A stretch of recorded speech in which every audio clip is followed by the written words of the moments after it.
بالله من الشيطان الرجيم. بسم الله الرحمن الرحيم. ثمانية أزواج من الضأن اثنين ومن المعز اثنين. قل آذكرين حرم أم الأنثيين أما اشتملت عليه أرحام الأنثيين. نبئوني بعلم إن كنتم صادقين. ومن الإبل اثنين ومن البقر اثنين. قل آذكرين حرم أم الأنثيين أما اشتملت عليه أرحام الأنثيين. أم كنتم شهداء إذ وصاكم الله بهذا فمن أظلم ممن افترى على الله كذبا ليضل الناس بغير علم. إن الله لا يهدي القوم الظالمين.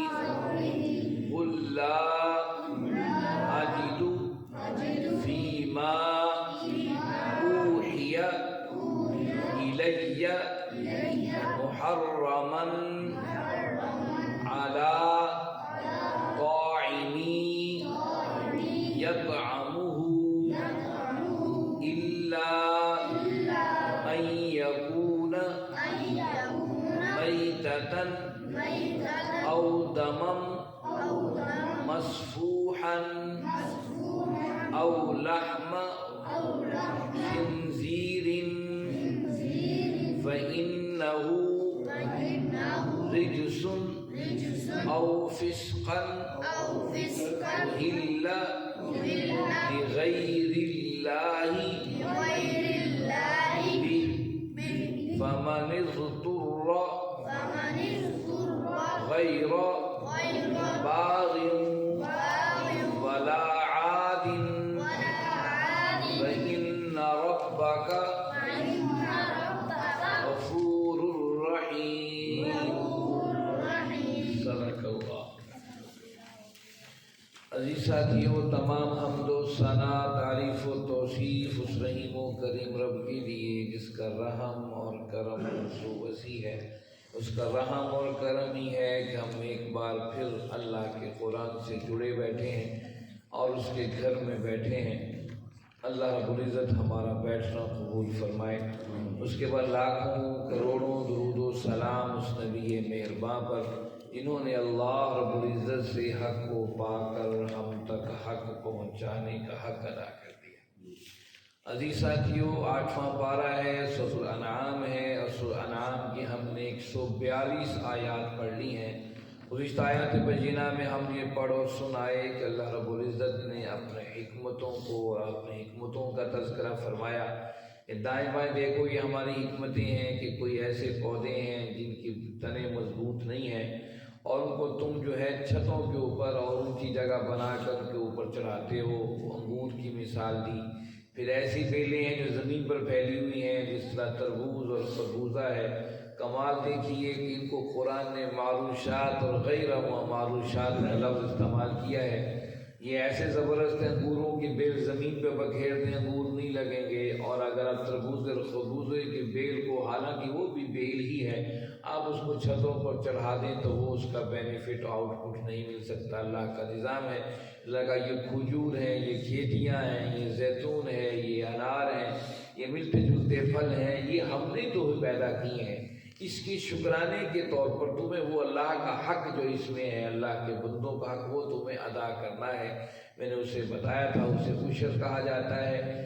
جو زمینیں کاشت کرتے ہیں ان پر یہ عشر فرض ہے، نماز کی طرح فرض ہے، روزے کی طرح فرض ہے، حج کی طرح فرض ہے، زکوٰۃ کی طرح فرض ہے، کوئی اسے بھاگ نہیں سکتا ہے۔ یہ اللہ کی رحمت ہے، اللہ نے مثال دے کر بتایا کہ ہم نے تمہیں دیا ہے، تو اس میں سے جو تم اگاتے ہو ہر فصل کا عشر ہے۔ یہ نہیں کہ سال کے بعد ادائیگی، نہیں، جو بھی فصل، چاہے آپ سال کے اندر 6 فصلیں اگا لیں، 10 فصلیں اگا لیں، جو بھی فصل اگائیں اس میں سے اس کا حصہ، اللہ کا حصہ، اس کے بندوں کا حصہ، وہ ہر حال میں نکالنا ہے۔ اس نکالنے سے اللہ باقی کو آپ کے لیے محفوظ کر دے گا اور بابرکت کر دے گا۔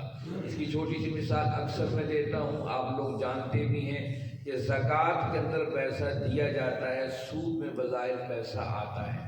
اللہ رب العزت کا نظام ہے، جو دے رہے ہو زکوٰۃ اور صدقات اور خیرات اور عشر کی شکل میں، وہ جا نہیں رہا ہے بلکہ تمہارے پاس واپس آ رہا ہے۔ اور دیکھیے جو ایسا کرتے ہیں اللہ اسے بے بہا ہونے دیتے ہیں۔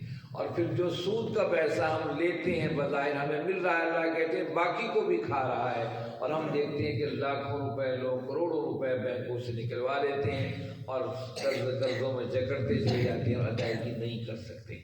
تو اللہ نے فرمایا شیطان تمہارا کھلا دشمن ہے، تمہیں غلط راستوں پر لے جانا چاہتا ہے۔ یہ تھی گزشتہ آیات۔ آج کا سبق آیت نمبر 143 سے شروع ہوتا ہے۔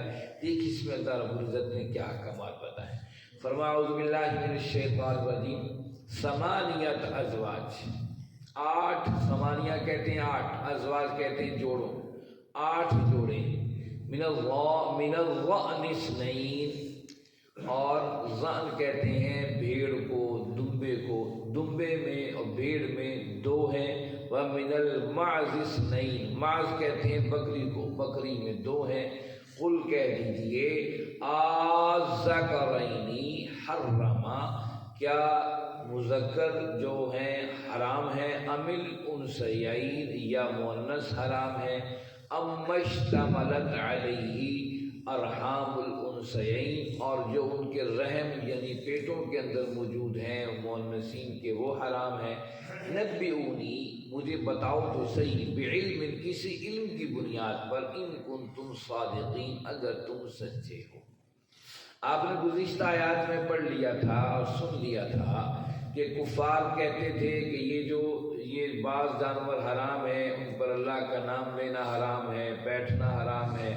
بعض کے جو ہے وہ بچہ پیدا ہوتا تھا کہتے عورتوں کے لیے حرام ہے اور مردوں کے لیے حلال ہے۔ کبھی کہتے تھے مردہ اگر بچہ پیدا ہوا ہے جانوروں سے تو پھر وہ مرد عورت دونوں کے لیے حلال ہے، حرام ہے۔ اللہ رب العزت نے ان آیات میں اسی کا تذکرہ کیا ہے کہ مخلوق ہم نے بنائی ہے تو قانون بھی ہمارے چلیں گے۔ جو جانور جن پر تم پابندیاں لگا رہے ہو، جانور کہاں سے آئے ہیں، ان کو کس نے پیدا کیا ہے؟ پیدا کرنے والے ہم، تمہارے لیے پیدا کرنے والے۔ چارہ وہ کھاتے جو ہم نے دیا ہے، نظام ہمارے سے وہ چلتے ہیں جو ہم نے بنایا ہے، اور اس پر قوانین تم اپنے لاگو کیے بیٹھے ہو۔ تو اللہ نے اسی کا تذکر کیا، ثمانیت ازواج، ثمانی کے 8 ازواج، جوڑے، 8 جوڑے۔ یہاں پر انعام کا تذکرہ ہو رہا ہے، یاد رکھیے، انعام کہتے ہیں ان چوپایوں کو، جانوروں کو جو گھروں میں عرب کے لوگ پالتے تھے۔ انعام میں کیا ہے؟ اونٹ، گائے، بکری اور بھیڑ، یہ 4 چیزیں تھیں جو پالتے تھے۔ ان کو جوڑا جوڑا کر لیجئے، 2 کر لیجئے، یہ 8، یعنی کہ اونٹ ہے اس کا مذکر اور مؤنث 2 ہو گئے، گائے کا مذکر اور مؤنث 4 ہو گئے، بکری کا مذکر اور مؤنث جو ہے وہ 6 ہو گئے، بھیڑ کا مذکر اور مؤنث 8 ہو گئے۔ یہاں 8 کا ذکر ہے۔ ثمانیت ازواج، جوڑوں کی شکل میں دیکھو علیحدہ علیحدہ کر کے، ثمانیہ وہ 8 ہیں۔ من الضأن اثنین، ضان کہتے ہیں بھیڑ کو بھی کہتے ہیں اور دمبے کو بھی کہتے ہیں، دمبے بھی وہاں پالے جاتے تھے، بھیڑ بھی۔ من الضأن، اور جو بھیڑ ہے اس کے جو ان کی مؤنث ہے، ومن الماعز اثنین، ان کے دو جوڑے ہیں، ومن الماعز اثنین، اور بکری کے بھی دو جوڑے ہیں۔ قل کہہ دیجئے ذکرین، کیا مذکر، کا مطلب کیا، ذکرین مذکر، حرام ہے، ام الانثیین، یا مؤنث حرام ہے، ام اشتملت علی ارحام الانثیین، یا ان کے جو پیٹ کے اندر ہے وہ حرام ہے، ان مؤنثوں کے۔ اللہ کہتے ہیں کچھ عقل کا تو دماغ کو استعمال کرو، ایک ہی درخت ہے، ایک درخت ہے اس سے شاخیں نکلی، ایک شاخ حرام ہے اور دوسری شاخ حلال ہے، ایک شاخ کے پھل مردوں پر حلال ہیں، دوسری شاخ کے پھل عورتوں پر حرام ہیں۔ یہ کیا عجیب اتفاق، درخت ایک ہے، اس کی شاخیں مختلف ہیں، شاخوں کو اپنی مرضی سے بانٹے پھر رہے ہو کہ دیکھو وہ جانور ہیں، بھیڑ کا جوڑا ہے اور جو ہے بکری کو جوڑا ہے، اور تم کہتے ہو فلاں سے نکلا تو حرام ہوگا، فلاں مرد پہ حرام ہے، فلاں عورت پہ حرام۔ یہ کیسے ممکن ہے کہ وہ جوڑا ان میں سے ایک حلال ہو اور ایک حرام ہو، پھر کے پیٹ سے نکلا ہوا ایک پر حرام ہو اور ایک پر حرام ہو، یہ کیسے ہو سکتا ہے؟ نبئونی بعلم، اگر تمہارے پاس کوئی علمی دلیل ہے، کوئی سند ہے، کسی نبی کا پیغام ہے، کسی آسمانی کتاب سے کوئی احکام موجود ہے، نبئونی، اللہ فرماتا ہے میرے محبوب ان سے کہہ دی مجھے بتاؤ، بعلم، ان کو علمی بات بتاؤ، یہ کیا تم یہ حرام اور وہ حلال کو اس کی دلیل دو، ان کنتم صادقین، اگر تم سچے ہو۔ یہ آیت ہمیشہ کے لیے، ہمارے قیامت تک کے لیے ہمارے لیے، ہم ہر چیز کی دلیل تو مانگیں کہ میاں جو تم بات کر رہے ہو یہ اللہ اور اس کے رسول کے احکامات کے ہے بھی یا کہ نہیں۔ یہی بات تھی جس کو اللہ کے نبی صلی اللہ علیہ وسلم نے ایک اہم موقع پر فرمایا کہ لوگوں نے علماء کو اپنا رب بنا لیا تھا۔ عبداللہ بن سلام رضی اللہ تعالیٰ عنہ جو کہ یہودی عالم دین تھے، اسلام قبول کر لیا تھا، منصب صحابیت پر فائز تھے، کہنے لگے یا رسول اللہ صلی اللہ علیہ وسلم ہم عالم دین تھے، ہم نے تو کسی سے نہیں کہا کہ ہمیں رب بنا لیا جائے۔ تو آپ صلی اللہ علیہ وسلم نے فرمایا کہ ایسا نہیں تھا، جب کوئی تم میں سے کہتا تھا، کوئی حکم تورات کا بتاتا تھا تم اس سے دلیل نہیں مانگتے تھے، میاں تورات کا حکم تو بتا رہے ہو، یہ لکھا ہوا کہاں ہے؟ یہاں یہ بات بتائی، اسی جگہ وہ بات آ گئی، نبئونی بعلم، کہ جو تم نے حلال و حرام کے ٹھیکیدار بنے بیٹھے ہو اور مرضی سے اپنے قوانین یہاں پر لاگو کر رہے ہو اللہ کے نظام کے، نبئونی بعلم، کوئی دلیل ہے تو لاؤ، وہ آسمانی دلیل، چونکہ وہ اپنے آپ کو ابراہیمی کہا کرتے تھے، ہم ابراہیم علیہ الصلوۃ والتسلیم کی ماننے والے، تو قرآن نے کہا نبئونی بعلم، کوئی دلیل تو لاؤ، ان کنتم صادقین، اگر تم سچے ہو۔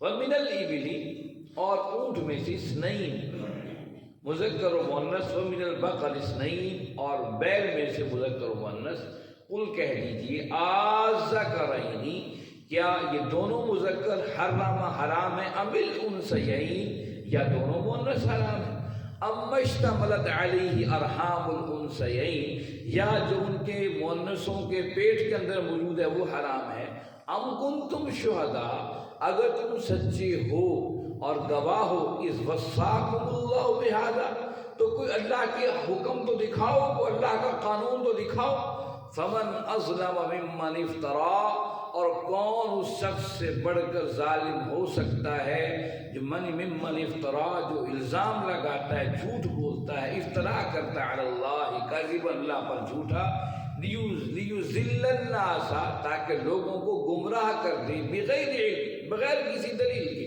ان اللہ لا یہدی القوم الظالمین، بے شک اللہ ظالم قوم کی رہنمائی نہیں کیا کرتا۔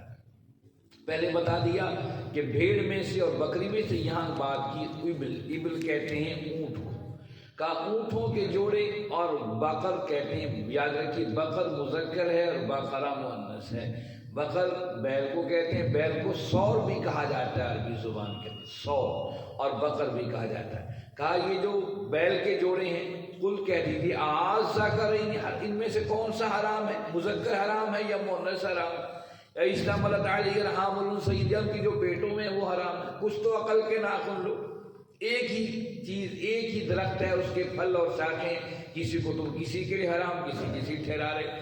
ام کنتم شہداء، تم اس کے گواہ ہو اذ وصاکم اللہ بہذا، جب اللہ تمہیں یہ احکامات دے رہے تھے، کیا تم اس کے گواہ ہو کہ تمہارے پاس کوئی گواہی موجود ہے؟ فمن افطرا، اور یاد رکھو فمن اظلم ممن افطرا، جو اللہ پر الزام لگاتا ہے، جھوٹا الزام لگاتا ہے، اس سب سے بڑا ظالم کون ہو سکتا ہے؟ اور وہ اس لیے لگاتے لیذل الناس، کہ بغیر علم کے لوگوں کو گمراہ کر دیں۔ یہ اللہ بتا رہے ہیں اللہ کو اگر واحد اور اکیلا مالک مانا ہے تو اس کے قوانین کو بھی تسلیم کرنا پڑے گا۔ اس کے قوانین کے مقابل جب مرضی کے قوانین بناؤ گے تو گویا کہ تم اللہ پر الزام لگا رہے ہو، جھوٹا الزام لگا رہے ہو، اور تمہارا مطمئن نظر صرف یہ ہے کہ انسانوں کو گمراہ کر دیا جائے بغیر علم۔ گویا کہ اسلام دنیا کا زبردست سے زبردست نظام بن جائے، لیکن قانون انسانوں کا ہو، قرآن اس کو جاہلیت کہتا ہے، علم نہیں کہتا۔ علم صرف اسی کو کہتا ہے جو آسمانی وحی کے مطابق انسان اپنی زندگی گزارے، اس کو کہتا ہے۔ اور مزے کی بات یہ عجیب اتفاقی ہے، اس وقت روئے زمین کے اوپر تورات کے ماننے والے بھی موجود ہیں، انجیل کے ماننے والے بھی، اپنے آپ کو دعویٰ کرنے والے بھی موجود ہیں، اور بدھ مت کا مذہب بھی موجود ہے جو اپنے آپ کو کہتا ہے کہ ہم بھی خدا کے پیروکار اور ماننے والے ہیں، ہندو مت کا بھی اپنا اپنا دعویٰ ہے، اور اہل اسلام کا قرآن کے ماننے والوں کا بھی دعویٰ بھی ہے۔ لیکن مزے کی بات دیکھیے، انسانی زندگی کے مکمل رہنمائی کے قوانین نہ تو بدھ مت کے کسی مذہبی کتاب میں ہیں، نہ ہندو مت کی کسی مذہبی کتاب گیتا میں ہے، نہ ہی انجیل کے اندر ہے، نہ ہی تورات کے اندر ہے۔ انجیل کے اندر تو صرف عیسیٰ علیہ السلام کی مسافرت اور آپ کے دوست احباب کی باتوں کے سوا کچھ نہیں ہے، جس طرح ہمارے احادیث ہیں اسی طریقے سے انجیل کا کچھ حصہ جو ہے اسی طریقے سے ہے، اور صرف عیسیٰ علیہ السلام کی 2.5 یا 3 سال کی زندگی پر مشتمل ہے۔ اور تورات کیا ہے؟ وہ خاص احکامات صرف اپنی خاص برادری کے لیے اور اپنے ماحول کے لیے، خاص قسم کے لوگوں کے لیے قوانین ہیں، جبکہ اس کے مقابلے میں قرآن جو قوانین دے رہا ہے وہ انسانیت کے اصول و ضوابط پر ہے۔ کوئی مسلمان ہو نہ ہو، اگر ان قوانین کو اپنی زندگی میں لے آئے اس سے معاشرہ خیر کا راہی بن سکتا ہے۔ آج دنیا اس کو تسلیم کیے ہوئے، تو گویا کہ اللہ نے بتایا جب ایک قانون ہے، اس کے مقابلے میں جب انسانی قوانین ہوں گے وہ ہوگا ممن افترا علی اللہ کذبا، وہ اللہ پر گویا کہ الزام لگانا اور جھوٹ بولنا ہے، اور اس کا مقصد صرف یہ ہے کہ لیذل الناس بغیر علم، کہ انسانوں کو گمراہ کر دیا جائے۔ گویا کہ آج اللہ کے مقابلے میں جو نظام اور قوانین لوگوں نے بنا رکھے ہیں وہ اللہ کو وہ صرف لوگوں کو گمراہی کے لیے کچھ نہیں۔ ان اللہ لا یہدی القوم الظالمین، یہ آیت کا آخری حصہ اہمیت کا حامل ہے۔ اللہ پھر رہنمائی نہیں کرتا ایسے ظالموں کی، گویا کہ جو اللہ کے مقابلے میں اپنی سوچ و وچار کے قوانین لے کر آتے ہیں، قرآن ظالم کہتا ہے، ظالم قوموں کو رہنمائی نہیں ملتی۔ اس آیت میں 2 اہم باتیں ہیں، ایک یہ مکہ کی سرزمین پہ اتر رہی تھی، یہ ذہنوں میں رکھیے، انعام آپ کے جو مکہ کی زندگی آپ نے گزاری ہے 13 سال، اس کے آخری عرصے کے اندر نازل ہوئی ہے۔ گویا کہ یہ بات بتانی ایک پیشین گوئی کے مطابق تھی کہ دیکھیے یہ جو سارے مکہ کے لوگ آپ کے خلاف اٹھ کھڑے ہوئے ہیں اور آپ کے قانون کے مقابلے میں قرآن کے اور سنت کے قوانین کے مقابلے اپنے قوانین لے کر آئے ہوئے، یہ کبھی کامیاب نہیں ہوں گے، غلبہ آپ ہی کو ملے۔ گویا کہ بشارت تھی، اور پھر اس بشارت کے بعد ہم دیکھتے ہیں جب آپ مکہ سے مدینہ تشریف لائے، پھر 8 سال کے بعد ہی وہ بڑے بڑے دعوے دار اور قانون کو لے کر آنے والے اور اپنے عقل و دماغ سے قوانین کو بنانے والے سر جھکا کر کعبے کے اندر، حرم کے اندر اللہ کے نبی صلی اللہ علیہ وسلم کے سامنے سر جھکائے کھڑے تھے۔ گویا کہ یہ پیشین گوئی تھی اس زمانے میں، اور آج یہ ہمارے سامنے ایک نصب العین کے طور پہ بات کھڑی ہے کہ جو ظالم ہیں، ظالم اللہ ان کو کہتا ہے جو اللہ کے مقابلے میں اپنے قوانین کو لے کر آتے ہیں، رہنمائی نہیں ملتی۔ دیکھ لیجئے پوری امت مسلمہ 1.5 ارب سے زائد امت مسلمہ ہے، اور کہیں اس کے پاس کوئی لیڈرشپ نہیں ہے، کوئی قیادت نہیں ہے۔ آج امریکہ کا صدر کہتا ہے میں فلاں ملکوں کے اوپر قبضہ کر لینا ہے، ابھی اس نے حلف نہیں اٹھایا ہے، ایک اتنا بڑا دعویٰ کیے بیٹھے ہوئے ہیں، اور اس کے مقابلے میں ساری دنیا تصدیق کرے جی آپ ہی شیر ہو، آپ ہی بادشاہ ہو، آپ ہی سب کچھ کر سکتے ہیں۔ اس کے مقابلے میں کوئی مسلم ملک، کوئی قیادت، کوئی لیڈر ایسی ہے کہ لیڈرشپ جو ایک بات ہے امت تسلیم کر لے۔ سب سے پہلے قرآن یہ امت مسلمہ کے سامنے رسولیں رکھتا ہے، پھر دنیا کے سامنے رکھتا ہے کہ ان اللہ لا یہدی القوم الظالمین۔ رہنمائی تبھی اس امت کو ملے گی جب اس رستے کو چھوڑ کر اللہ اور اس کے رسول کی طرف پلٹا ہے۔ قل کہہ دیجئے لا اجد فیما اوحی، لا اجد میں نہیں پاتا فیما اوحی اس میں جو وحی کی گئی ہے الیہ میری طرف، محرمن حرام، علی طاعم جو کھانے والے کھاتے ہیں، یطعمہ کھانے کو، الا مگر ان یکون میتتا یہ کہ ہو وہ مردار، او دمن یا مسفوحا یا بہتا خون، او لحم خنزیر یا خنزیر کا گوشت، فإنہ رجس یہ ناپاک ہے، او فسقن یا نافرمانی کا معاملہ، اہل لغیر اللہ بھی جو اللہ کے نام کے علاوہ کسی اور کی پکار کے ساتھ کیا جائے، فمن اضطر اور ہاں جو اضطراری حالت میں ہو، غیر باغن وہ باغی نہ ہو، ولا عاد نہ ہی پلٹ کر دوبارہ اس کی طرف آنے والا ہو، فإن ربک غفور رحیم بس بے شک آپ کا رب غفور رحیم بخشنے والا اور مہربان۔ اس آیت میں بڑی اہم بات بتائی اللہ رب العزت فرما قل میرے محبوب ذرا ان سے کہہ دیجیے تم نے اپنے قوانین بنا لی، جو قانون میں لے کر آیا ہوں، لا اجد فیما اوحی الیہ وہ قانون وحی کا قانون ہے، یہی وحی ہر نبی پر آتی تھی۔ ابراہیم علیہ السلام پر وحی آئی، اس سے پہلے موسیٰ علیہ السلام پر، عیسیٰ علیہ السلام پر، دیگر انبیاء پر وحی آتی تھی، اور جو وحی میری طرف آ رہی ہے محرمن علی طاعم یطعمہ میں تو نہیں پاتا اس میں سے فلاں چیز حرام اور فلاں چیز حلال ہے، اس میں سے اتنی ہی بات ہے طاعم یطعمہ ہر وہ چیز جو کھانے کی چیز ہے وہ حلال ہے، الا ان یکون میتۃ مگر وہ چیزیں جو اللہ نے حرام قرار دی ہیں، ان میں سے پہلی چیز کہ میتۃ مردار۔ ہم دیکھتے سورہ مائدہ کے اندر بھی آیت نمبر 3 کے اندر اللہ رب العزت نے کچھ حرام باتوں کا تذکرہ کیا تھا، یہاں سے اشارتاً آیت کی بات کی کہ ان یکون میتۃ مردار حرام ہے۔ وہاں مردار کی قسمیں بتائیں کہ منخنقۃ والموقوذۃ والمتردیۃ والنطیحۃ وما اکل السبع الا ما ذکیتم، ان تمام چیزوں کی وہ مردار وہ جانور جو ٹکر کھا کے جو مارا جائے، جو جانور لڑے ایک دوسرے کو مارے پھر مر جائے، یا اونچی جگہ سے گر جائے، یا اس کو شیر جنگل کے چیز پھاڑ کے کھا جائے، جو مردہ حالت میں تو پایا وہ حرام ہے۔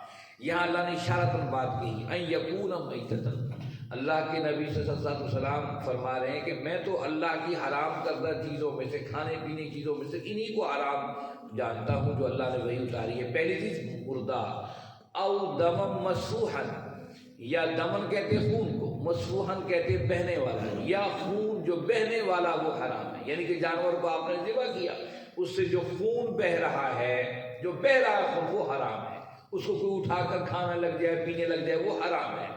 ہاں جو جانور کے اندر ہے تیلی ہے یا جو ہے اس کا جگر ہے یا گردے ہیں، اس کے بعد کیونکہ وہ بہتا خون نہیں وہ جمع ہوا ہے، اس کو حلال اسلام نے قرار دیا اللہ کے دین۔ وہ جو بہتا مسفوحاً بہتا ہوا، مسفوحاً کہتے ہیں بہتا ہوا، بہتے ہوئے سے ایک بات یاد آ گئی جو تاریخ سے دلچسپی رکھتے ہیں ان کے لیے بڑی اہم بات ہے۔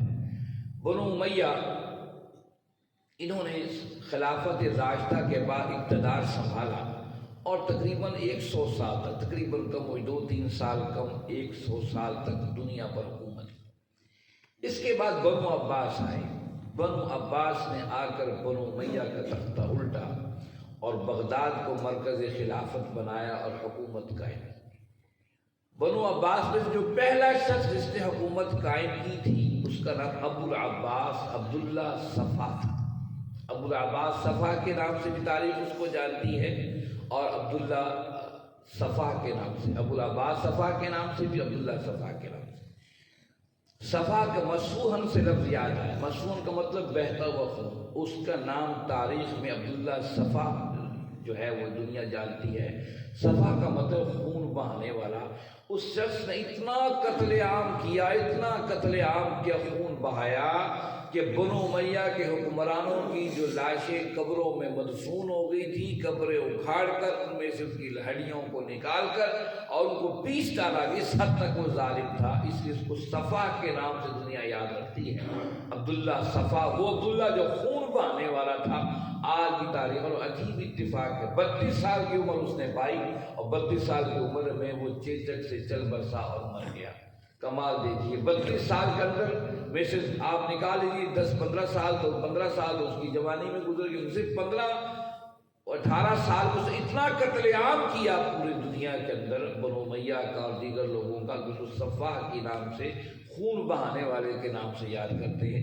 مسفوحاً سے مجھے وہ بات یاد آ رہی۔ بہرحال ہم دوبارہ اس آیت پہ آتے ہیں، او دمم مسفوحا، یا وہ خون جو بہنے والا ہے وہ حرام ہے، او لحم خنزیر، یا خنزیر کا گوشت حرام ہے۔ اچھا بہنے والے خون کا ذکر کیوں کیا؟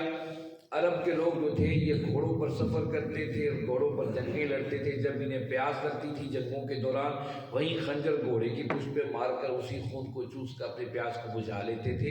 اسے قرآن نے واضح طور پہ کہا دمم مسفوحا، کہ بہتا ہوا خون حرام ہے، او لحم خنزیر، اور خنزیر کا گوشت حرام ہے، فإنہ رجس، یہ باتیں بتائیں مردار خون اور خنزیر گوشت یہ فطرتاً ناپاک ہے، رجس فطرتاً یہ ناپاک ہے، او فسقن، ہاں ایک یا فسق کہتے ہیں نافرمانی کو، احل لغیر اللہ، جو اللہ کے نام کے علاوہ کسی کی پکار کی کر دی جائے، کسی چیز پر اللہ کے نام کے بجائے کسی اور کا نام لے لیا جائے، اس کو فسق کہا۔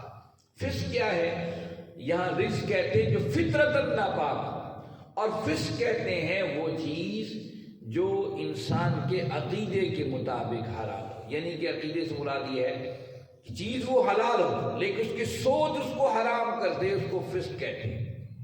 کہ گائے حلال ہے، جانور حلال ہے، بکری حلال ہے، بھیڑ حلال ہے، لیکن اس پر چھری پھیرتے ہوئے کہہ دیا یہ فلاں کے نام کا ہے، فلاں کے نام کا ہے۔ اب چیز تو حلال تھی لیکن دماغ میں یہ بات کہہ کر حرام کر دی، احل لغیر اللہ، کہا وہ حرام ہے۔ فمن اضطر غیر باغ ولا عاد، ہاں کوئی اضطراری کیفیت میں ہو، پریشان حال ہو، کسی نے بندوق تانی ہوئی ہو اور وہ کہا کہ کھاؤ گے تو نہیں کھاؤ گے تو گولی مار دیں گے، یا مر رہا ہو بیماری کی حالت میں، اسے پتہ ہے بھوک کی حالت میں، یہ بیماری کی حالت میں یہ نہیں کھاؤں گا تو مر جاؤں گا، کہا وہ اضطراری اس کے لیے جائز ہے، غیر باغ، لیکن بغاوت نہ کرے، یعنی جتنے اس کو ضرورت اتنا ہی کھائے، ولا عاد، نہ ہی بار بار اس کی لذت کے لیے اسے بار بار کھائے، یہ بھی نہیں۔ فإن ربک، ربک غفور رحیم، لیکن پھر بھی رب سے استغفار کرے کہ اسے اضطراری حالت میں کھایا تو صحیح لیکن کھایا تو حرام ہی ہے، تو اس سے معافی مانگے، وہ رب غفور رحیم، بخشنے والا اور مہربان ہے۔ میرے بھائیو یہ اللہ کا قرآن ہے، اللہ کا قرآن ہے۔ اللہ رب العزت سے دعا ہے اللہ رب العزت آپ اور ہم سب کو سمجھنے، اس پر عمل کرنے کی توفیق عطا فرمائیں۔ وآخر دعوانا الحمدللہ رب العالمین، والصلاة والسلام علی سیدنا محمد۔